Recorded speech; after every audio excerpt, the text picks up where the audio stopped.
L'évangile est tiré de Matthieu au chapitre 13. Ce jour-là, Jésus sortit de la maison et il était assis au bord de la mer. Auprès de lui se rassemblèrent des foules si grandes qu'il monta dans une barque où il s'assit. Toute la foule se tenait sur le rivage. Il leur dit beaucoup de choses en paraboles. Voici que le semeur sortit pour semer. Comme il semait, des grains sont tombés au bord du chemin, et les oiseaux sont venus tout manger. D'autres sont tombés sur le sol pierreux, où il n'y avait pas beaucoup de terre. Ils ont levé aussitôt, parce que la terre était peu profonde. Le soleil s'étant levé, ils ont brûlé, faute de racines, ils ont séché. D'autres sont tombés dans les ronces. Les ronces ont poussé et les ont étouffés. D'autres sont tombés dans la bonne terre et ils ont donné du fruit à raison de 100 ou 60 ou 30 pour un. Chers sœurs et frères, nous avons l'habitude, quand nous lisons cette parabole, de lire le commentaire juste après, où on dit, voilà, les ronces, ça représente les désirs, etc. Mais primitivement, Jésus a prononcé uniquement cette parabole, le commentaire est venu bien après. En fait, cette parabole s'intéresse à l'action de semer. Quant au commentaire, il s'intéresse à la qualité de la terre. Cette parabole concerne particulièrement les missionnaires que certains d'entre vous aident, et concerne aussi celles et ceux d'entre nous qui sont vraiment partie prenante du témoignage, qui vont être partie prenante du témoignage à la rentrée.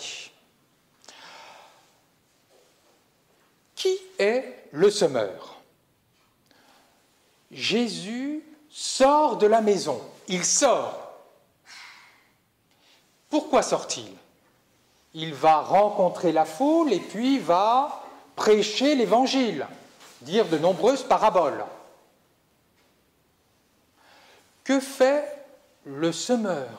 Il sort aussi. C'est-à-dire que le semeur, c'est Jésus-Christ. Et de même que la semence va donner naissance au blé, qui plus tard servira au pain et qui nourrira les hommes, la parole de Jésus que Jésus donne en prêchant nourrit les hommes et les femmes qui sont en proie à la souffrance, qui sont en proie, mais pourquoi est-ce que je suis sur terre? Voilà, cette parole de Dieu qui nous nourrit.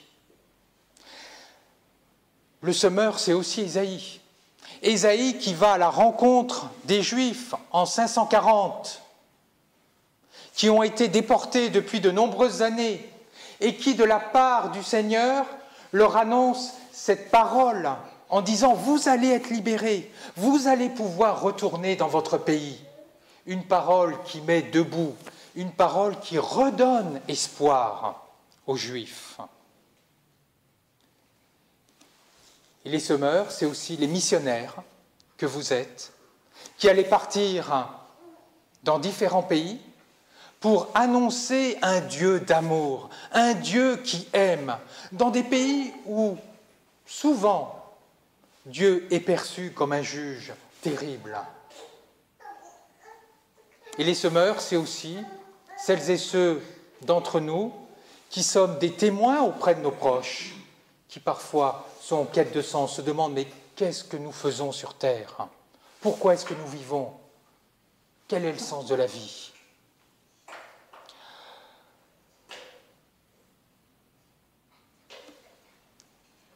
Le semeur, donc, ce sont les missionnaires, ce sont les témoins qui annoncent la bonne nouvelle.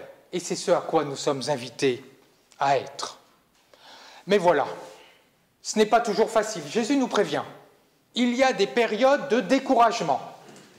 Imaginez, sur une semaine de 35 heures, c'est normalement la durée hebdomadaire du travail, que vous travaillez 26h15 pour rien. Ah, ce serait très décourageant. En tout cas, votre l'employeur, il serait, je pense qu'il vous licencierait. Il nous licencierait. Eh bien, c'est exactement, malheureusement, ce qui se passe pour les semeurs. 3/4 des efforts sont vains. 1/4 de la semence tombe sur la route, sur les chemins, parce que dans les champs, il y avait des raccourcis, des chemins en pierre, et ça ne lève pas. 1/4, voilà. Et puis, il y a 1/4 qui tombe dans les ronces. Ça ne donne rien. Et puis, 1/4 qui tombe sur une terre un peu pierreuse. Alors là, ça commence à prendre, là, on imagine le paysan qui dit « Ah, ça va prendre, ça y est, super !» Et puis non, bon, ça ne donne rien. C'est exactement ce qui va se passer pour vous, missionnaires. Une grande partie de vos efforts vont vous sembler vains. Vous allez dire, mais voilà, je parle dans le désert. Et puis nous qui allons nous lancer dans ce beau projet d'église de témoins, nous allons dire, mais ça ne sert à rien, là, on fait des efforts pour rien. Mais si Jésus donne cette parabole, dit cette parabole, c'est que déjà à l'époque, il y avait du découragement. Les contemporains de Jésus, quand après avoir prononcé son discours sur le pain de vie, en disant « Je suis le pain de vie, celui qui mange ma chair vivra », etc., vous avez une partie des proches de Jésus qui s'en vont. Alors on imagine le découragement des disciples en disant « Mais voilà, ça ne donne rien ». Ou alors Jean-Baptiste, quand il est en prison, qui envoie un émissaire, dire « Mais est-ce que tu es vraiment celui qui doit venir ?» Voilà, doute de Jean-Baptiste. Et on imagine les proches de Jésus qui sont en prend doute en disant « Mais voilà, Jean-Baptiste semblait être convaincu et puis finalement il n'est pas convaincu. » Il y a des périodes de découragement, il y a des efforts qui semblent vains, 3/4 des efforts qui semblent ne servir à rien. Et là, Jésus nous prévient, nous allons traverser des périodes de découragement. Mais il ne s'arrête pas là, parce qu'il nous parle du résultat final, qui est un véritable miracle.